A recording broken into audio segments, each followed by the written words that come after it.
Pelé, Ronaldo, Ronaldinho, Neymar, Vinícius Junior, different generations, different styles, but all born from the same football nation, Brazil. For decades, this country has produced players who don't just play football, they make football look like art. So, what is Brazil's secret? To understand Brazilian football, you first have to understand one thing. In Brazil, football is not simply a game played for 90 minutes, it is part of everyday life. Walk through neighborhoods, beaches, small towns, or crowded cities, and football can appear almost anywhere. A perfect grass pitch is not always necessary. Sometimes all you need is a ball, a few friends, and enough space to play. For generations, Brazilian children have grown up touching the ball again and again, experimenting, competing, and learning to express themselves. And when millions of young players grow up dreaming about football, extraordinary talent has more chances to emerge. But there is another important part of the Brazilian football story: futsal. Played on smaller courts with less space and less time to make decisions, futsal forces players to think quickly. The ball is always close, pressure arrives instantly. Players must learn control, balance, creativity, and fast combinations. When a young player learns to escape pressure in a tiny space, imagine what happens when you give that player an entire football field. Brazil's football identity did not become legendary overnight, but one generation changed how the world looked at Brazilian football. In 1958, a 17-year-old named Pelé helped Brazil win its first World Cup. Brazil returned as champion in 1962, and in 1970, Pelé became the only player in history to win 3 men's World Cup titles.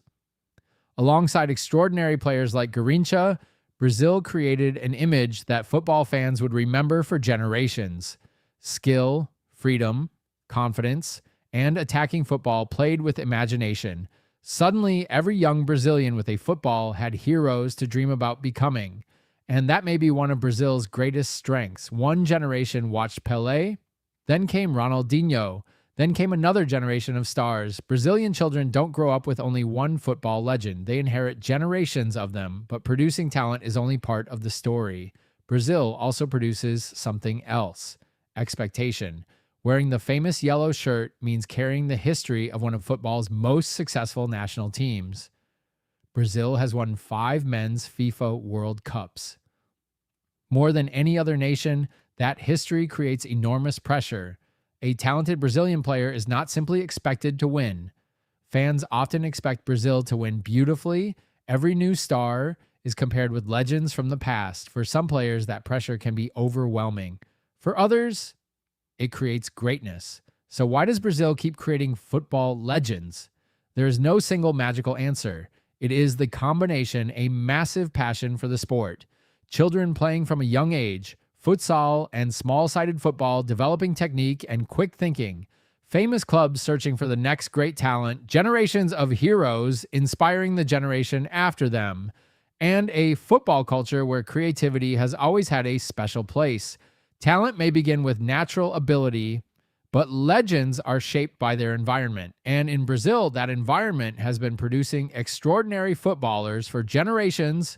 Somewhere in Brazil right now, on a beach, on a futsal court, or on a small football pitch, and there may be a child playing with a ball. Nobody knows his name yet. Nobody knows how far he will go. But history tells us something.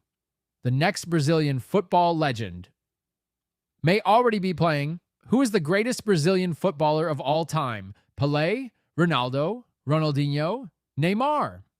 Tell us in the comments, and subscribe to Cup Central for more incredible stories from the world of football.